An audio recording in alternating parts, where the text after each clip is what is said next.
एवं पूज्य गणेश जी के चरणों में भाव। आप सभी भव्य आत्माओं की भव्यता को मेरा प्रणाम स्वीकार।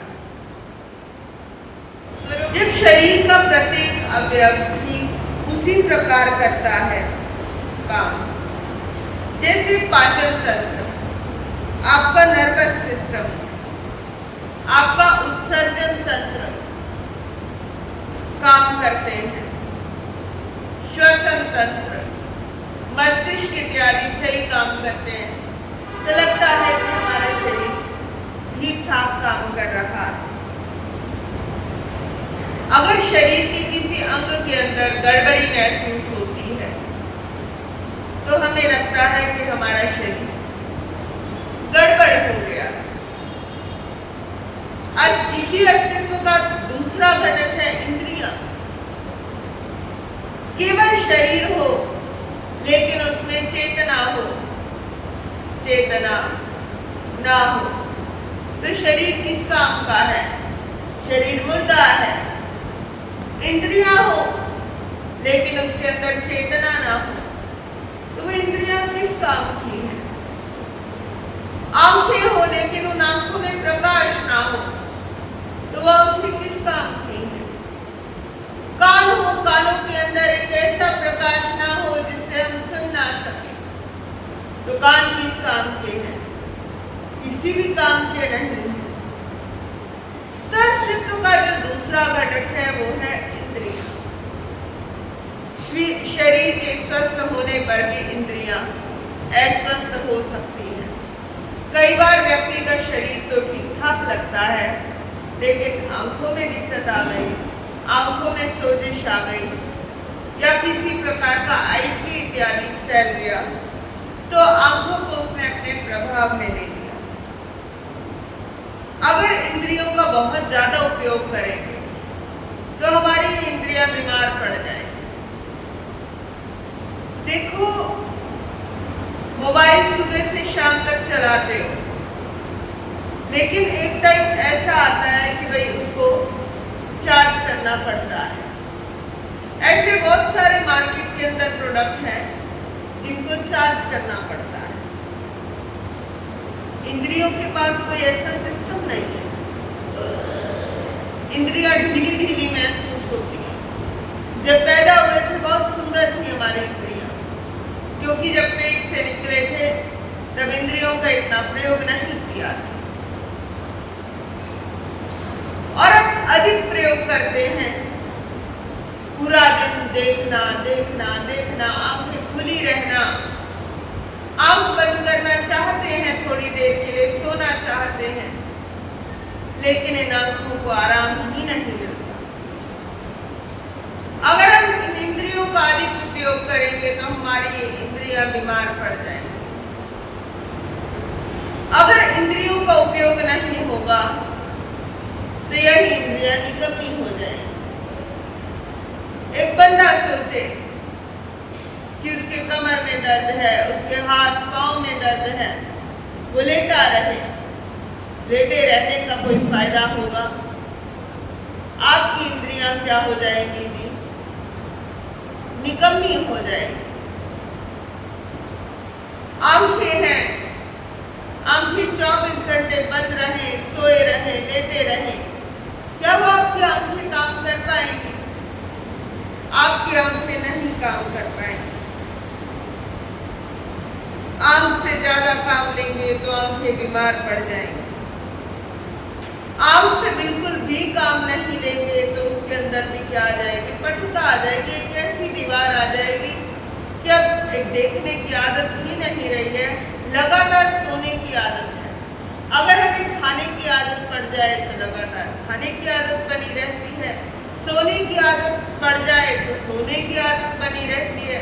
देखो ना, दिन में कभी कभी महिलाएं आदत बना लेती हैं कि भाई दिन में सोना है, पुरुष भी आदत बना लेते हैं दिन में 1-2 घंटे सोना है। सो गए, 10 दिन सोए, 11वें दिन कोई काम आ गया और सो नहीं पाए तो आपके क्या होता है जी? दर्द होना चालू हो जाता है सिर में, अजीब अजीब सा महसूस होता है, थकान महसूस होती है, थोड़ी टायर्डनेस फील होती है, ऐसा लगता है जैसे हमने कुछ किया नहीं। तो ये क्या है? अगर इंद्रियों का पाठक भी तब तक रहता है जब तक हम इंद्रियों का समुचित उपयोग करते रहते हैं। इंद्रियों की जो बनावट है या इंद्रियों की जो एक्टिविटी है वो तब तक ही काम करती है जब तक आप क्या करते हो जी, इंद्रियों का बराबर उपयोग करते रहते हो। अब भगवान क्या कह रहे हैं कि बहुत अधिक इंद्रियों का उपयोग करो या बिल्कुल ही ना प्रयोग करो। अब भगवान कहते हैं ना तो ऐसा हो कि इंद्रियों का अधिक उपयोग करो, ना ऐसा हो कि बिल्कुल ही कम उपयोग करो। भगवान कहते हैं जो भी उपयोग करो सम्यक उपयोग करो, जो भी उपयोग करो एकदम ठीक ठाक ढंग से उपयोग करो। जो इंद्रियां होती हैं इस पे भी हमारा स्वास्थ्य टिका होता है। जब व्यक्ति क्रोधित स्वर के अंदर होता है तो क्या होता है, आंखें लगातार देखता रहते हैं, आंखों से देखता है, घूर कर देखता है, लाल आंखों से देखता है, आवेश में देखता है, क्रोध में देखता है। जब अभिमान में होता है तो उसके कंधे अकड़े हुए होते हैं। उसका शरीर ही बता देता है कि उसकी आत्मा कितनी निर्मल है या क्या है। उसका शरीर ही बता देता है कि उसकी स्थिति कैसी है, उसकी आर्थिक स्थिति कैसी है, कितना पानी में है और कितना पानी के ऊपर है। उसके चलने का ढंग बता देता है कि वो कितना पानी में है, खाने का ढंग बता देता है, जीने का ढंग बता देता है, वो कितना पानी में है और कितना इस पानी के ऊपर है। अस्तित्व का तीसरा घटक है श्वास। जो श्वास है वो सबको प्रभावित करती है। पेड़ के भी श्वास है, मानव के श्वास है, पशु पक्षियों के श्वास है, देवगति में श्वास है, नारदी में श्वास है, पेड़ पौधों में श्वास है। जो ऊपर लिखा है ना सिस्टम, कर्मों का सिस्टम, जो कार्मिक थ्योरी लिखी हुई है, वो ऐसा नहीं है कि व्यक्ति 98 साल जिएगा, व्यक्ति 95 साल जिएगा। उसकी श्वास जितनी लंबी होगी, उसकी श्वास जितनी गहरी होगी, वो उतना ही जी पाएगा जिसकी श्वास जितनी गहरी है। न्याय शास्त्र में भी एक न्याय का उल्लेख आया है, देहरी दीपक न्याय, यानी देहरी पर रखा हुआ दीपक बाहर भी प्रकाशित करता है, बीच में भी प्रकाशित करता है और अंदर भी प्रकाशित करता है। ऐसे ही श्वास जो है शरीर को भी प्रभावित करता है, इंद्रियों को भी प्रभावित करता है, सांसों को भी प्रभावित करता है, मन को भी प्रभावित करता है, भावना को भी प्रभावित करता है और भाषा को भी प्रभावित करता है। सबको प्रभावित करने वाला एक और तत्व है हमारा श्वास, हमारी सांसें। जैसे मस्तिष्क के पटलों का एक चक्र है, दिमाग का एक साइकिल है, तो वो किस ओर रोटेट होगा, किस ओर अभी क्या काम करेगा। ऐसी हमारी सांसों का भी एक साइकिल है। बच्चे स्कूल जाते हैं, साइकिल पर जाते हैं, घर से लेकर स्कूल तक, स्कूल से लेकर घर तक। ये क्या है? साइकिल है, टाइम साइकिल है, पीरियड है। घर से आप स्थानक आए, स्थानक से सीधा घर गए, ये क्या है? Time cycle. समय, सांसें हर व्यक्ति को प्रभावित करती है, हर चेतना को प्रभावित करती है, हर जीव आत्मा को प्रभावित करती है। गहन अन्वेषण के आधार पर पाया गया है कि मस्तिष्क के हर काम का एक चक्र है और उसका एक समय भी निर्धारित है कि फला समय इतने समय में संपूर्ण हो जाएगा। मस्तिष्क का का एक पटल 90 मिनट तक एक्टिव रहता है। मस्तिष्क का एक पटल क्या है? 90 मिनट तक एक्टिव रहता है। जैसे इस तरफ का दिमाग है और इस तरफ का दिमाग है, कई लोग हैं दिमाग के अंदर, तो ये वाला जो हिस्सा है 90 मिनट तक कम से कम एक्टिव रहेगा और ये हिस्सा भी आपका 90 मिनट तक कम से कम एक्टिव रहेगा। जब एक भाग एक्टिव है और दूसरा भाग भी अपने आप क्या होगा? सक्रिय बन जाएगा। अगर बायां हाथ चल रहा है तो बाएं हाथ की कोई एक्सरसाइज कर रहे हो तो दाएं हाथ की पर इफेक्ट पड़ेगा। दाएं हाथ की एक्सरसाइज कर रहे हो तो बाएं हाथ पर इफेक्ट पड़ेगा, क्योंकि दोनों का कोई ना कोई कॉम्बिनेशन है, दोनों का कोई ना कोई कंट्रास्ट मैच है। श्वास के संदर्भ में भी यही कहा जा सकता है। कभी तो हमारा दायां स्वर एक्टिव रहता है और कभी क्या है? बायां स्वर एक्टिव रहता है। श्वास की एक लय है, श्वास की एक चक्र है जो लगातार, जो अनवरत चलता रहता है। एक लय है, लगातार चल रही है। अगर हम उस लय को देखते रहते हैं, हम परम बोधिसत्व को प्राप्त हो सकते हैं। मतलब यानी हम बुद्ध हो सकते हैं केवल सांस को देखने मात्र से। वातावरण में अशांति चल रही है, मन में अशांति चल रही है, इसी बीच आप सांस को देखने लग जाओ। केवल देखो, सांस आ रही है, सांस जा रही है, सांस आ रही है, सांस जा रही है, सांस आ रही है, सांस जा रही है। सांस तो कहीं रुक नहीं रही शरीर के अंदर, लगातार आ रही है और जा रही है। लगातार आने जाने की प्रक्रिया को जाने, पहले जाने कि भाई श्वास आ रही है, फिर उसके बाद उसे देखना चालू करें। इतने भर में भी आपका मानसिक जो स्वभाव होगा वो शांत हो जाएगा। अब जब दायां श्वास चलता है तो बायां पटल सक्रिय होता है। जैसे आपका जिस समय दायां श्वास यहाँ से चल रहा है तो आपका ये हिस्सा एक्टिवेट होने लगता है दिमाग का। जैसे आपका बायां श्वास चलने लगता है और आपका दायां हिस्सा दिमाग का एक्टिवेट होने लगता है।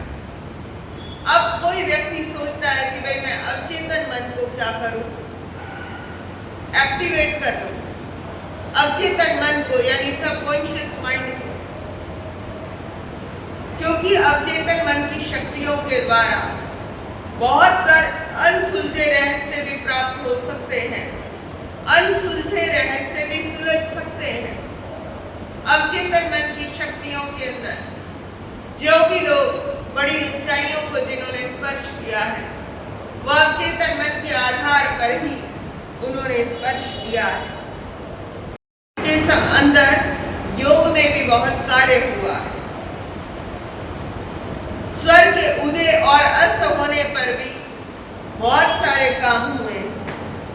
श्वास की इतनी प्रक्रियाएं हैं, उनका इतना वैचित्र है, उसे सम्यक समझ लिया जाए तो केवल श्वास के द्वारा स्वास्थ्य की अनेक समस्याओं का समाधान पाया जा सकता है। अगर श्वास का चलना और रुकना समझ आ जाए, कब श्वास उदय होता है और कब श्वास अस्त होता है।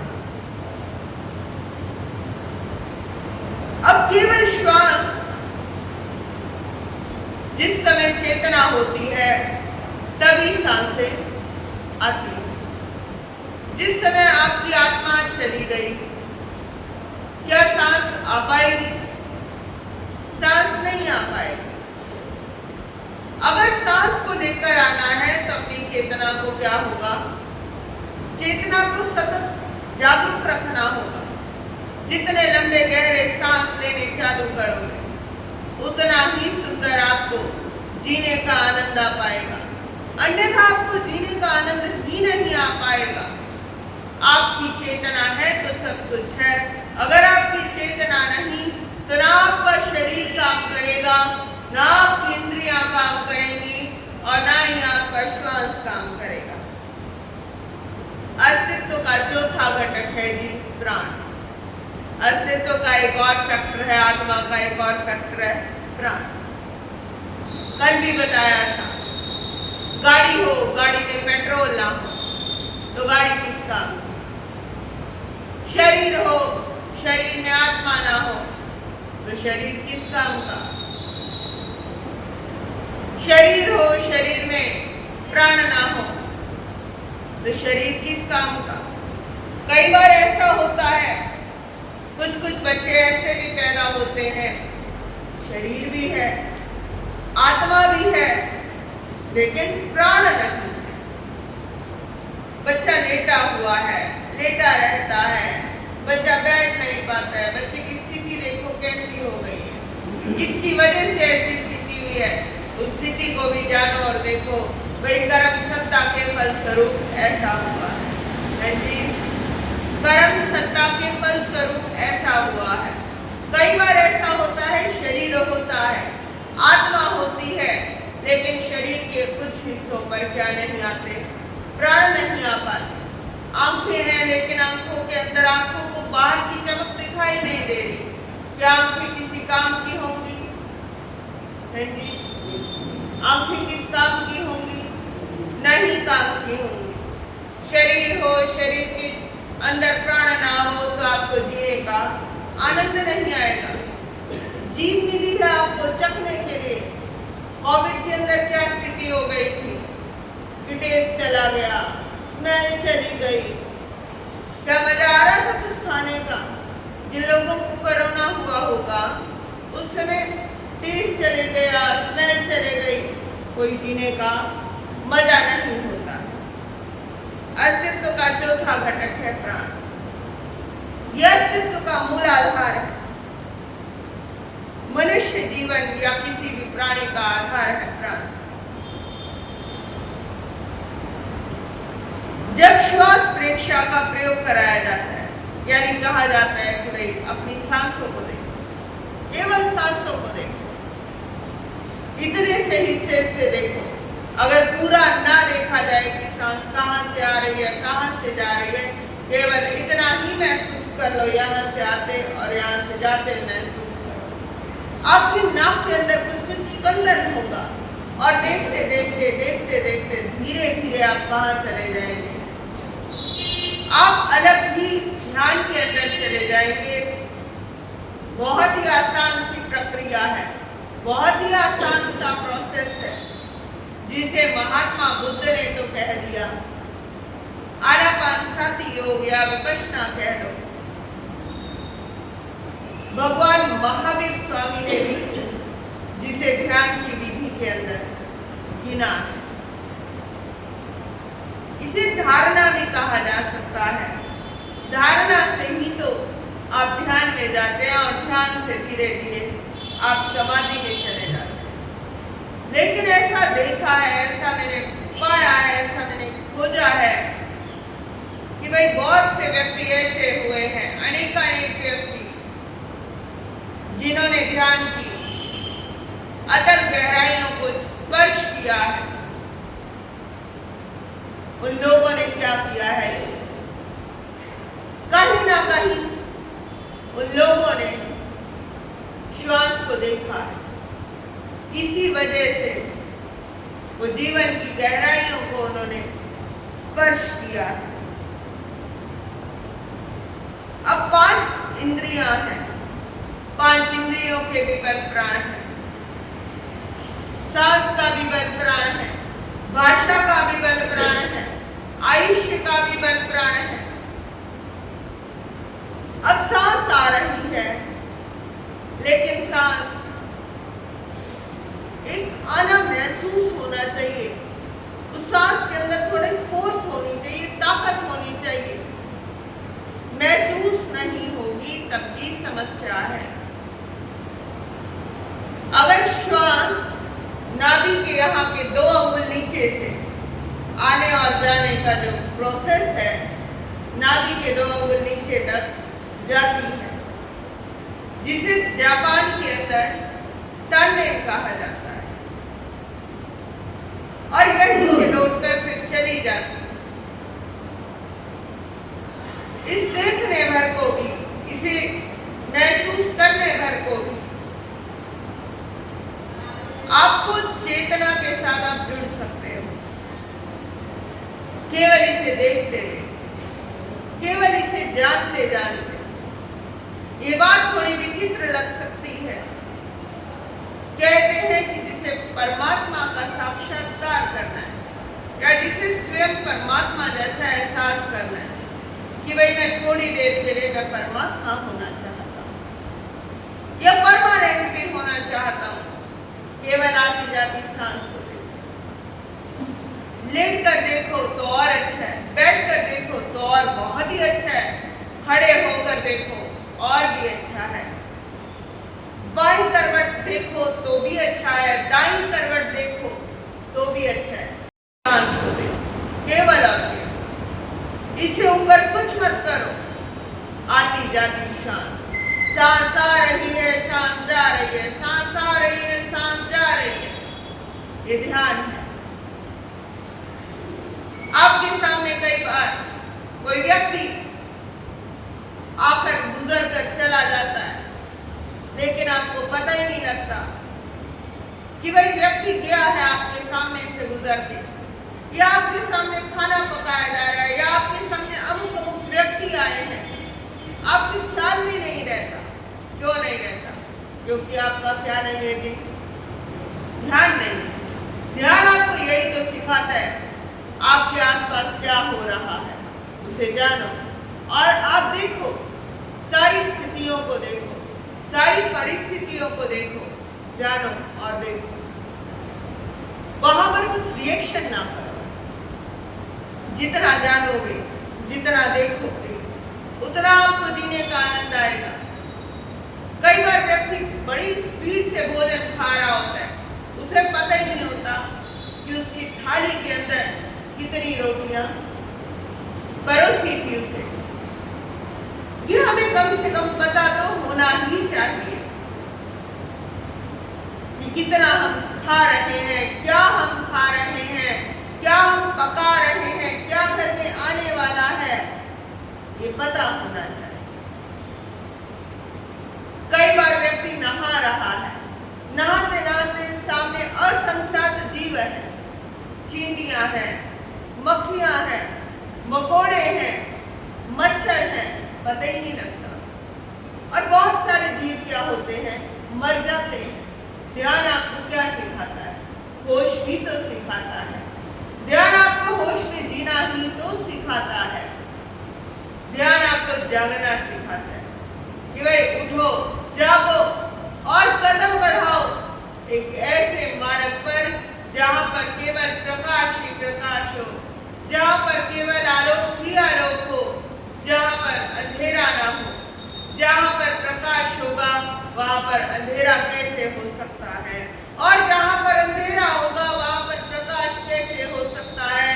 क्या सूर्य और चांद को आपने एक साथ देखा है? क्या दिन और रात को एक साथ देखा है? क्या धूप और छाया को एक साथ देखा है? एक बार धूप आएगी, फिर छाया आएगी, दिन आएगा, रात आएगी, सूर्य आएगा, अस्त होगा, अंधेरा आएगा, प्रकाश आएगा, प्रकाश आएगा, अंधेरा होगा। ये पूरा का पूरा क्या है जी? एक साइकिल है। इस साइकिल के अनुसार चल रहा है सारा का सारा आपका सिस्टम। तो यही कहना है आपसे कि अपने होश को साधो, अपने अंदर जागरण लेकर क्या कर रहे हैं और क्या नहीं कर रहे हैं पता होना चाहिए कि क्या हो रहा है और क्या नहीं हो रहा। होश के अंदर रहना चाहिए। जागरण की वेला है, मनुष्य जीवन मिला है। मनुष्य जीवन दानव होने के लिए नहीं मिला है, मनुष्य जीवन तो मानव होने के लिए मिला है। अगर मानवता का चोला हमें मिला है तो हमने राक्षस का चोला क्यों पहना हुआ है? अगर राक्षस का चोला मिला है तो मानव को हो सकता है धीरे धीरे अपने आप को क्या कर सकता है, ठीक कर सकता है अपने आप। मानवता हमें मिली है, ये हमारे अंदर मानवता जिंदा ना हो तो मानव होने का मजा नहीं आएगा। मानव होना है तो हमारे अंदर मानवता जिंदा होनी चाहिए, हमारे अंदर पशुता जिंदा नहीं होनी चाहिए।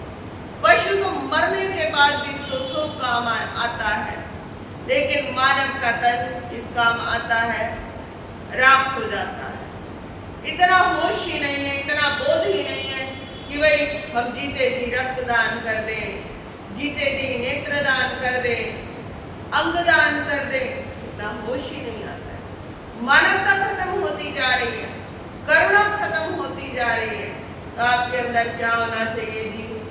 जीते जी मानवता होनी चाहिए।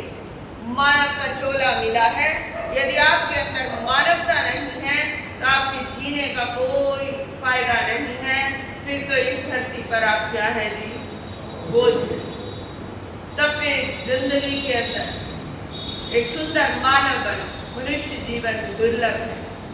जिन शासन मिला है, भगवान की वाणी, प्रवचन इत्यादि सुनने को मिलता है, सुनना चाहिए, आनंद उठाना चाहिए। भरपूर आनंद केवल और केवल प्रवचन से मिलता है, वरना दुनिया के अंदर में इतनी सारी मार्केट है, ये मौज शौक की दुकानें हैं, यहाँ आनंद नहीं दिखता है। आनंद तो केवल जहाँ आत्मा की शरण में जो जाता है, आनंद आप मिलता है, आनंद कहीं और नहीं मिल सकता। इन्हीं भावों के साथ ओम अरहम।